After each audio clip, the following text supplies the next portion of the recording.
Capítulo 6. El deseo. Esta emoción puede abarcar desde un leve deseo hasta la obsesión, el anhelo por algo o alguien.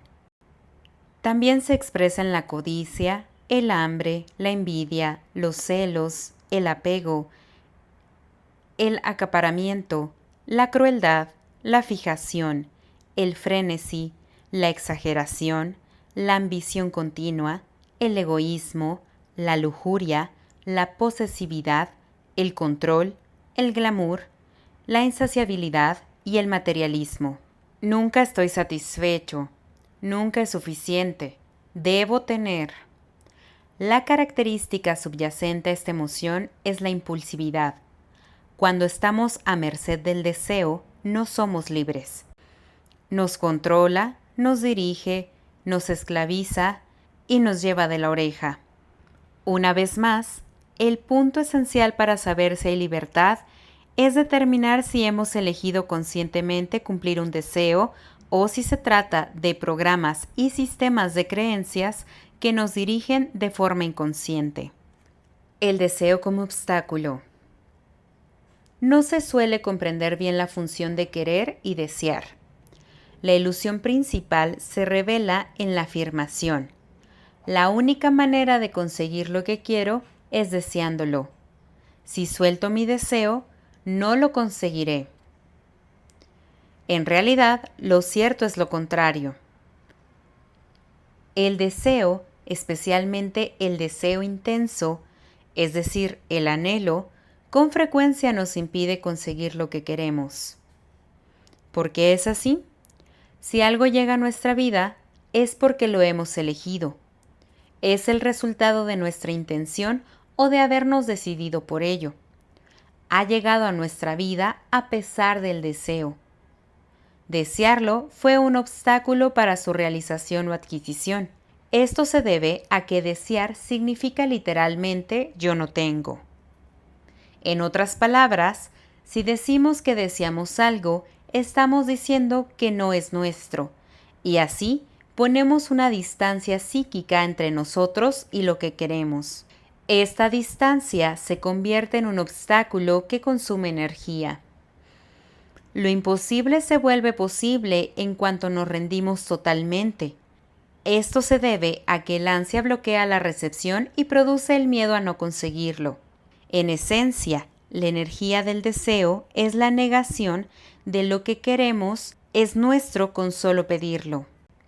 Esta forma de considerar el logro de metas difiere de la que hemos estado acostumbrados por la programación del mundo. Asociamos la ambición y el éxito con el trabajo duro y las virtudes clásicas de la ética protestante.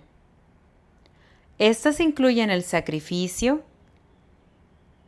el ascetismo, grandes esfuerzos y mucho empeño, constancia, apretarse el cinturón y la severidad del trabajo duro. Así, el panorama se presenta difícil, ¿cierto? Bueno, pues lo es. Se trata de luchar, y la lucha produce el bloqueo que el deseo pone en nuestro camino.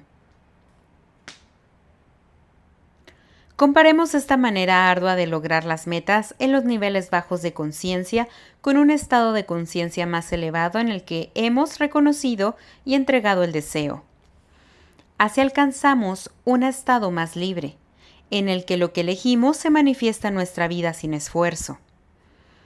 Entregamos la emoción del deseo y, a cambio, simplemente elegimos la meta, la visualizamos amorosamente y permitimos que suceda, porque vemos que ya es nuestra. ¿Por qué ya es nuestra? En un estado inferior de conciencia vemos un universo negativo y negador, frustrante y reacio. Es como un padre malo y tacaño. En un estado más elevado de conciencia, nuestra experiencia del universo cambia. Ahora se vuelve como un padre que da, ama, aprueba incondicionalmente y quiere que tengamos todo lo que queramos. Y está ahí para que se lo pidamos. Esto crea un contexto diferente y un nuevo significado para el universo. Aunque el mundo puede ser mezquino y hostil para los demás, no hay razón para que nos conformemos con ese paradigma. Cuando nos conformamos con él, lo hacemos real en nuestra vida. A medida que dejamos ir los deseos, vemos que lo que hemos elegido vendrá a nuestra vida casi por arte de magia. Lo que mantenemos en la mente tiende a manifestarse. Como ya he dicho, durante una época de desempleo alto, algunas personas no solo encuentran empleo, sino que tienen 2 o 3 trabajos. La primera vez que vi el mundo de esta nueva manera, me resultó sorprendente. Tenía la esperanza de que fuera cierto, pero el escepticismo me decía, esto no es posible en la práctica. Mi educación estricta, basada en la ética protestante, lo hacía difícil de creer. Sin embargo, tuve la voluntad de mantener la mente suficientemente abierta como para darle una oportunidad. Esta fue mi experiencia inicial de dejar ir el deseo. Anoté mis metas personales y luego abandoné el deseo de alcanzarlas. Suena paradójico, pero este es el proceso: identificar los objetivos y luego soltar el deseo de conseguirlos. Uno de los objetivos que había tenido en mente durante años era contar con un departamento en la ciudad de Nueva York, porque los compromisos de trabajo requerían una gran cantidad de desplazamientos y tenía que invertir mucho dinero en habitaciones de hotel. Un pequeño apartamento en la ciudad supondría una solución económica. Escribí apartamento en la ciudad de Nueva York como una meta.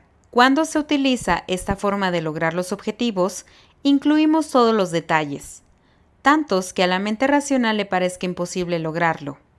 De manera que di los detalles del departamento ideal, valorado de manera razonable, en la Quinta Avenida, en la esquina con la calle 70, justo al lado de una de las entradas a Central Park, al menos a 8 o 9 pisos de altura y en la parte trasera, para minimizar el ruido de la calle y de 2 ambientes. Al día siguiente, como siempre, en el trabajo estuve ocupado con una gran carga de casos, reuniones y consultas de pacientes. Entre las reuniones y los pacientes, reconocía y entregaba la sensación de querer el apartamento. Y a medida que avanzaba el día, me olvidé de él. A las 4:30 de la tarde, después del último paciente, de repente tuve el impulso de ir en coche a la ciudad. A pesar de que era hora punta, el camino estaba despejado y solo tardé media hora. El coche circuló hasta la 73 con Lexington y se dirigió a la inmobiliaria más cercana. De manera más bien mágica, apareció un lugar para aparcar justo enfrente de la inmobiliaria. El agente inmobiliario, al escuchar que deseaba un apartamento en la Quinta Avenida, me miró sorprendido y dijo, «Bueno, sin duda está de suerte. Hace exactamente una hora hemos publicado el anuncio del único apartamento en el alquiler en toda la Quinta Avenida, en la calle 76, en un 9º piso. Es un piso trasero, con 2 habitaciones, y el alquiler es razonable. $500 al mes con gastos incluidos. Acababan de pintarlo y se puede mudar a él en cuanto quiera». De modo que caminamos hasta allí y vimos el apartamento. Se ajustaba exactamente a la descripción que había anotado en mi meta. Firmé el contrato de arrendamiento en el acto. Así, a las 24 horas de aplicar la técnica de dejar ir un objetivo personal concreto, este se convirtió en realidad. Era algo casi imposible de conseguir y, sin embargo, sucedió exactamente como lo había imaginado, sin esfuerzo, sin emociones negativas. Fue una experiencia fácil y alegre. No se trata de una experiencia extraña, sino típica, porque, en este caso, el deseo era moderado y pude, sin mucho esfuerzo, entregarlo totalmente. Entregarlo totalmente significa que está bien si consigo el apartamento y también si no lo consigo. Al entregarlo totalmente, lo imposible se hizo posible y se manifestó rápidamente y sin esfuerzo.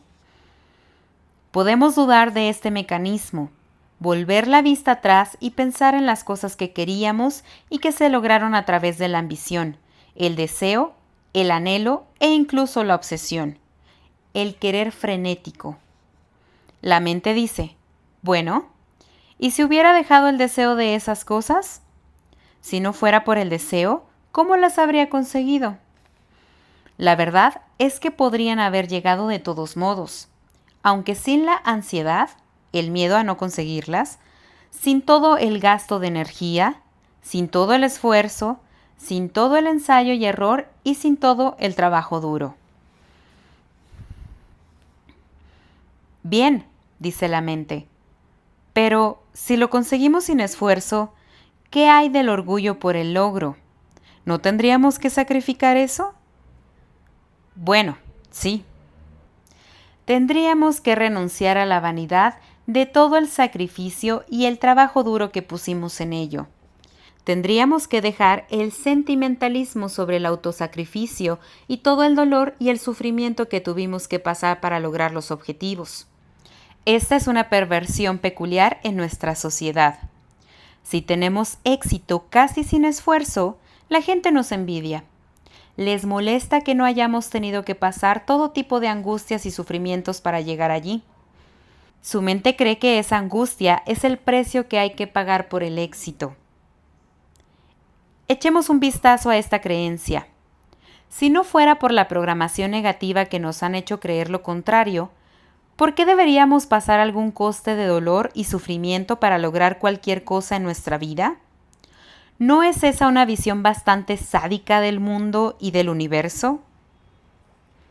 Otros bloqueos para lograr lo que queremos y deseamos son, por supuesto, la culpa inconsciente y la pequeñez. Curiosamente, el inconsciente nos permitirá tener solo lo que creemos merecer. Cuanto más nos aferramos a la negatividad y a la pequeña imagen de nosotros mismos resultante, menos pensamos que merecemos y, de forma inconsciente, nos negamos la abundancia que fluye tan fácilmente para los demás. Esa es la razón del dicho: los pobres se hacen más pobres y los ricos se hacen más ricos. Si tenemos una visión de escasez con respecto a nosotros mismos, entonces merecemos la pobreza, y nuestro inconsciente se encargará de que la tengamos. Al renunciar a nuestra pequeñez y revalidar la inocencia interior, y a medida que dejemos de resistirnos a nuestra generosidad, franqueza, confianza, amor y fe, el inconsciente iniciará automáticamente la organización de las circunstancias para que empiece a fluir la abundancia en nuestra vida.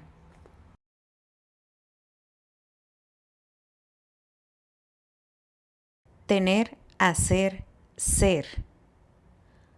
A medida que nos liberamos de los estados de conciencia inferiores, como la apatía y el miedo, entramos en el deseo. Lo que antes era no puedo, ahora se hace posible. La progresión general de los niveles de conciencia, a medida que avanzamos del más bajo al más alto, supone pasar del tener al hacer y de este al ser. En los niveles inferiores valoramos lo que tenemos, queremos lo que tenemos, pues es lo que nos da nuestra imagen personal de valía y posición en el mundo. Una vez que nos hemos demostrado a nosotros mismos que podemos tener, que nuestras necesidades básicas pueden ser cubiertas, que tenemos el poder para cubrir las propias necesidades y las de las otras personas que dependen de nosotros, la mente comienza a interesarse más en lo que hacemos. Entonces pasamos a un sistema social diferente en el que lo que hacemos en el mundo es la base de nuestro valor y de cómo nos califican los demás. A medida que ascendemos en el amor, nuestro hacer está cada vez menos caracterizado por el servicio a uno mismo y se orienta más a los demás. Cuando nuestra conciencia crece, vemos que ese servicio amorosamente orientado a los demás conlleva la automática satisfacción de nuestras necesidades. Esto no significa sacrificio. El servicio no es sacrificio. Finalmente, nos convencemos de que el universo satisface todas nuestras necesidades y nuestras acciones se convierten en amor. Llegados a este punto, lo que cuenta ya no es lo que hacemos en el mundo, sino lo que somos.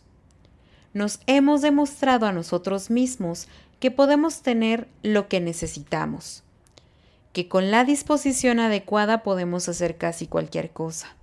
Y ahora se vuelve más importante lo que somos, por nosotros mismos y para los demás. Ahora la gente busca nuestra compañía no por lo que tenemos, ni por lo que hacemos, ni por las etiquetas sociales, sino por aquello en lo que nos hemos convertido. Debido a la cualidad de nuestra presencia, la gente quiere estar cerca de nosotros y experimentarnos. Nuestra descripción social cambia. Ya no somos los que tienen un apartamento de moda, o un gran coche, o una colección de baratijas. Ni se nos etiqueta como presidentes de esta o aquella corporación, o como miembros de la junta directiva de alguna organización. Ahora se nos describe como personas espléndidas, a quienes merece la pena conocer. Nos describen como personas carismáticas. Este nivel del ser es típico de los grupos de autoayuda.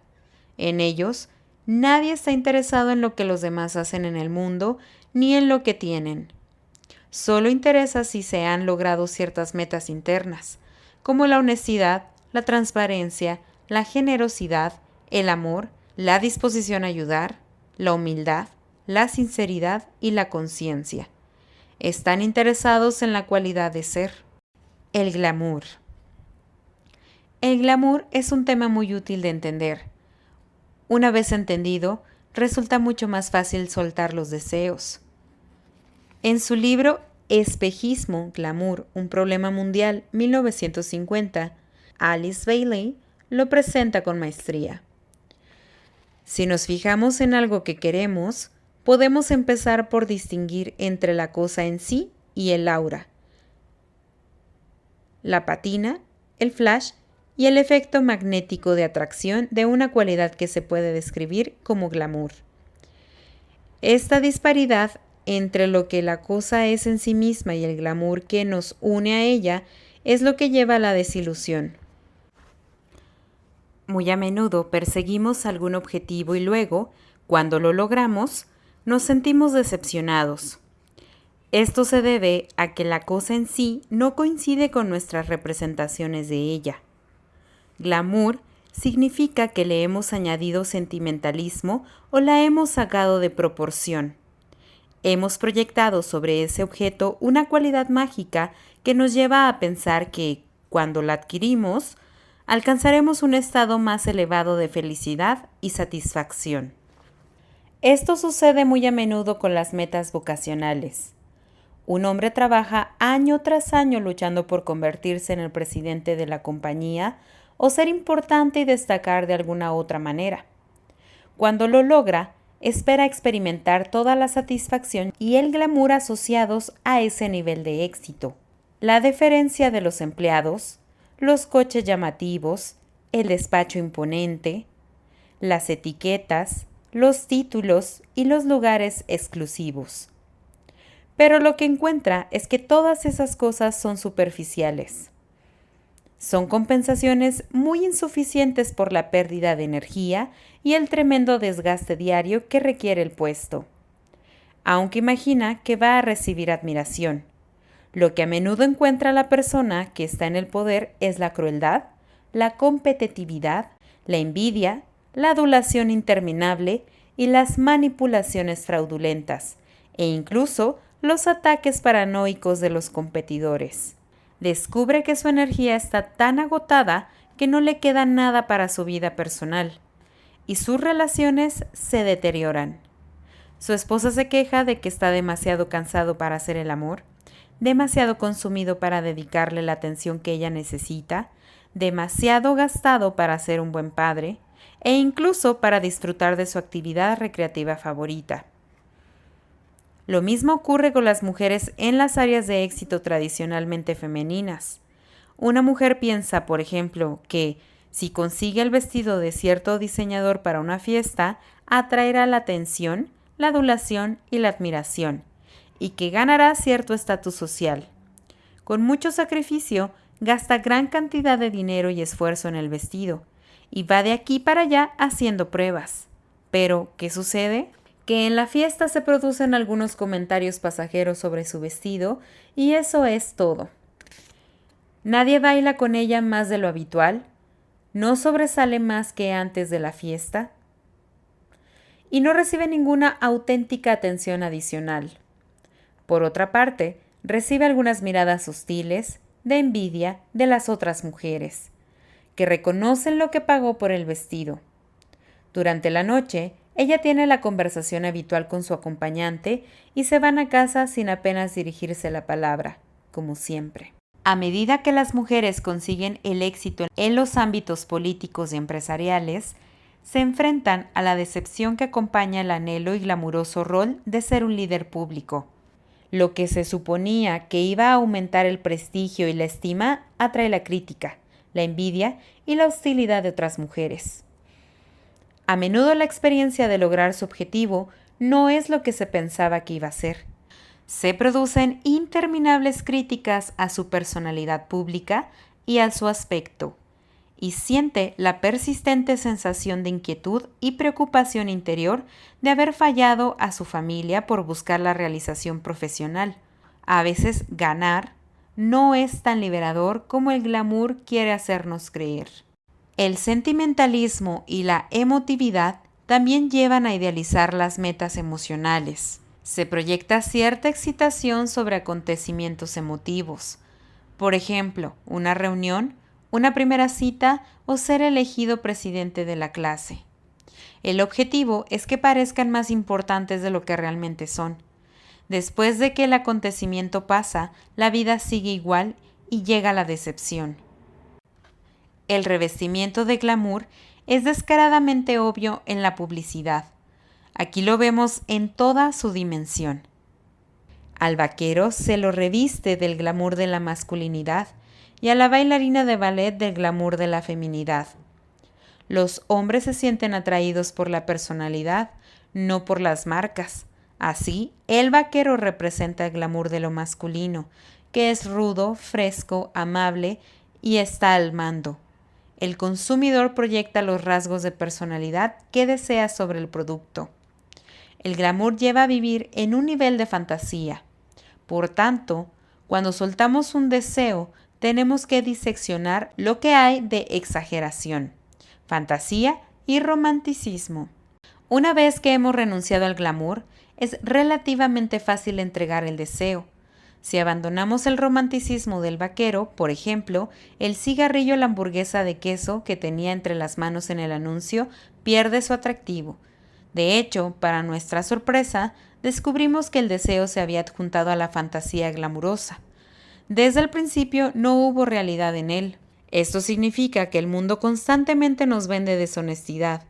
Sirve a nuestro deseo de ese aspecto romántico idealizado. Nos prometen hacernos más importantes de lo que realmente somos. El glamour llevado a ese nivel de deshonestidad es una falsificación. La mente protesta. ¿Tengo que renunciar a toda esa emoción del glamour? ¿Tengo que dejar mis imágenes de gratificación emocional y excitación? La respuesta es no. No tenemos que renunciar a ello en absoluto. Y podremos alcanzar nuestras metas sin esfuerzo más fácilmente una vez que seamos conscientes de lo que estamos eligiendo.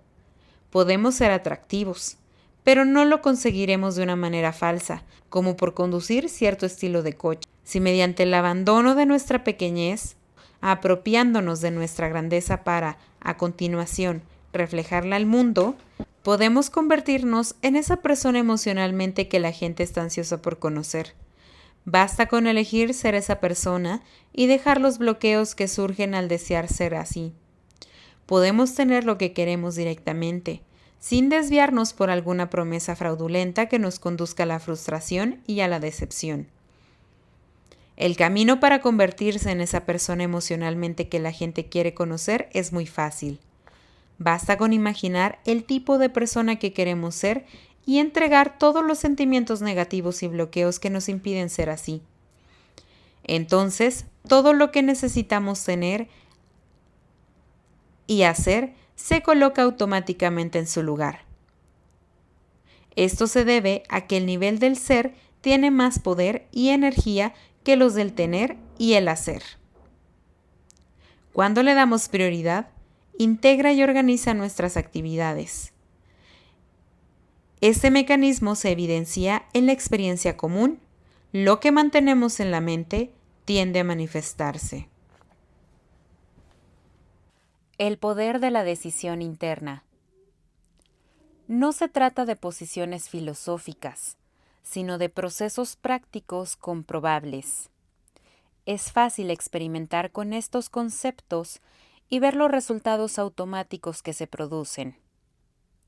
Debido a que la mente tiende a atribuir el mérito a cualquier cosa que no sea el poder de nuestra conciencia, es bueno llevar un diario para anotar las metas que nos gustaría alcanzar y luego verificarlas y hacer un seguimiento. ¿Por qué? Porque vamos a necesitar tiempo antes de llegar a creer que es nuestro propio poder el que está cumpliendo con estos fines.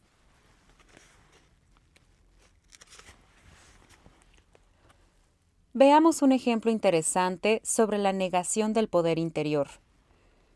Un hombre que estaba desesperado por un trabajo y bastante agitado por ello, recibió instrucción sobre cómo aplicar la técnica de dejar ir a su situación laboral.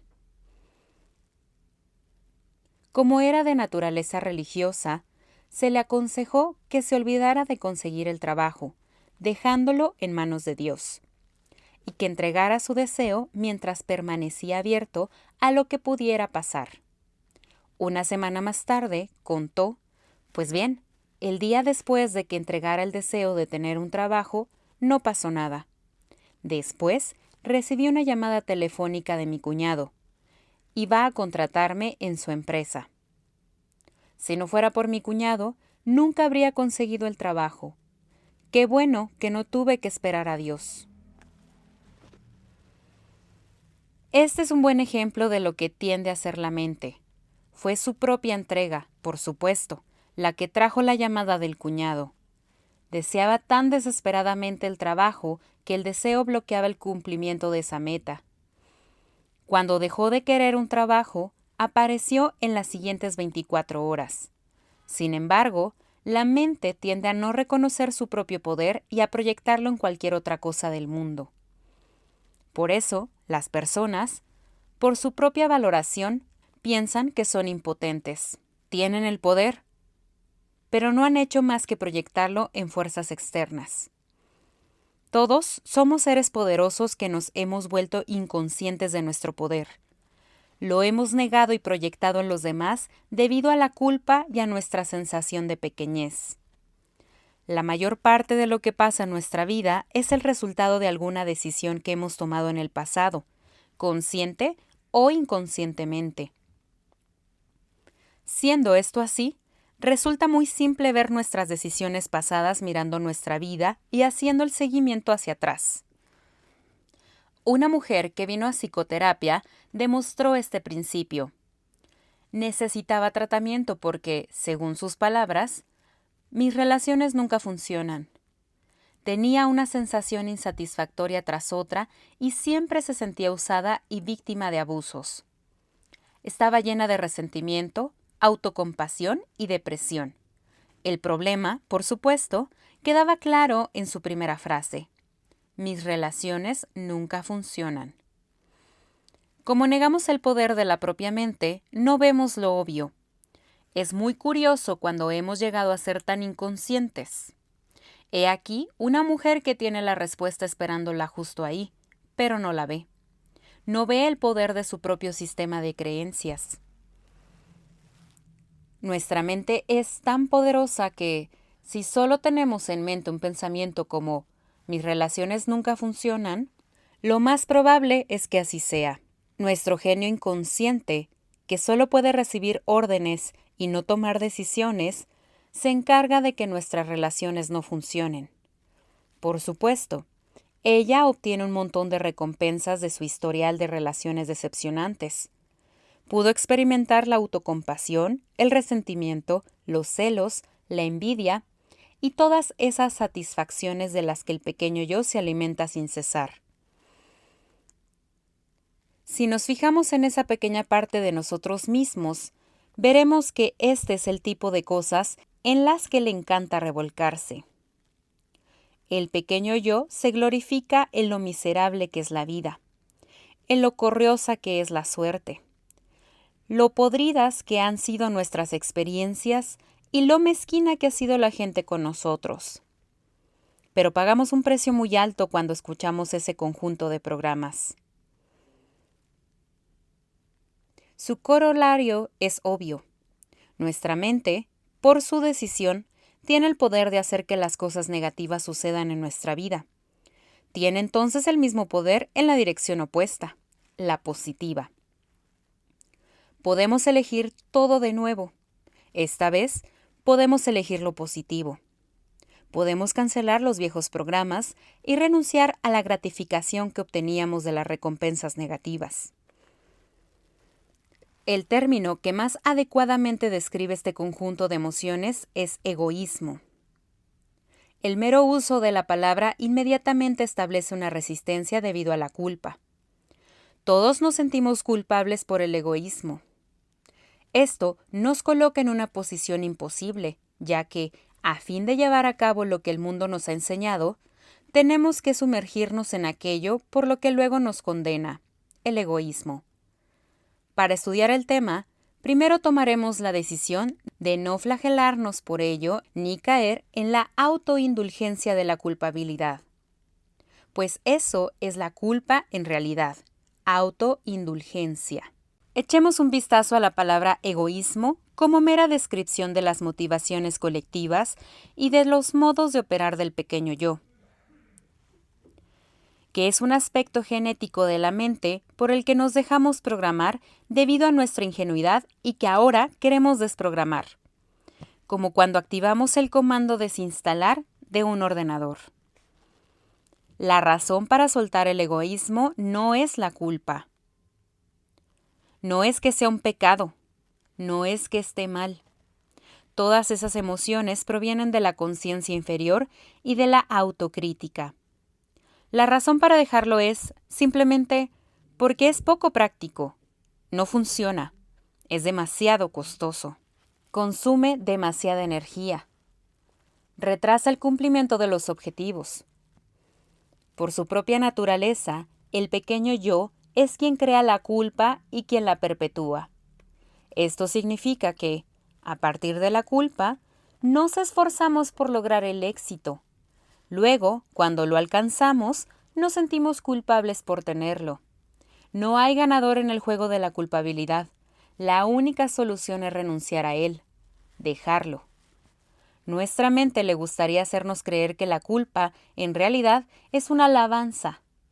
Y a los traficantes de culpas del mundo les encanta convertirla en un ídolo. ¿Qué es más importante? ¿Sentirnos culpables o cambiar a mejor? Si alguien nos debe dinero, ¿preferiríamos que se sintiera culpable por ello o que nos pagara?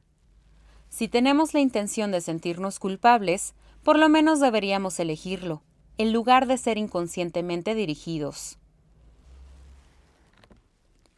Cuando pasamos de ser yoístas con minúscula a ser yoístas con mayúscula, dejamos nuestro pequeño yo para abrazar nuestro yo superior.